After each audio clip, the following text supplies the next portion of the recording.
Well, thank you, Cece, for inviting me into your event. My name is Dr. Jeanne Allert with the Institute for Shelter Care. What is familial sex trafficking? Well, this is a subtype of trafficking whereby a family member facilitates sexual access to another family member in exchange for something of value. We have to think about, well, what constitutes a family member, especially in today's America? Well, that's either somebody who's related to you by blood or perhaps by some legal construct like marriage. And so this is a limited number of people that function as a family system around the victimized person. Familial trafficking can take a number of different expressions. Familial could be spousal exploitation, where let's say the husband is trafficking his own wife. Maybe it's sibling trafficking, and we see this quite commonly where perhaps an older sister has recruited a younger sibling into exploitation.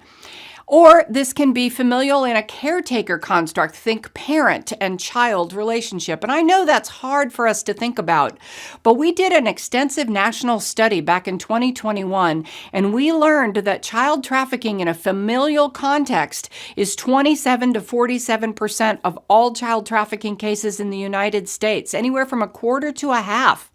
We learned that about 65% of those cases, the biological mother was the one who was granting access to that child.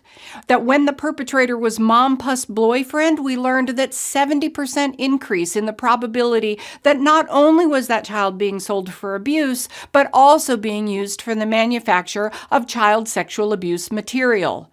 We also saw in 2021 that the most common form of economic exchange for that child was drugs. Second was money, and then material goods. So how do we deal with this particular subtype? Well, compliments to Terebinth Refuge because you've been looking thoughtfully at this particular subtype and how it's different. We have to understand that their exploitation is different. The language they might use is different.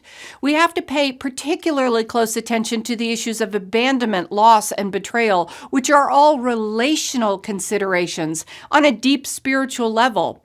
We have to be reminded we don't rescue people from exploitation when it's their family. We have to appreciate that those ties that bind, that blood that runs through us may be strong and long-lasting.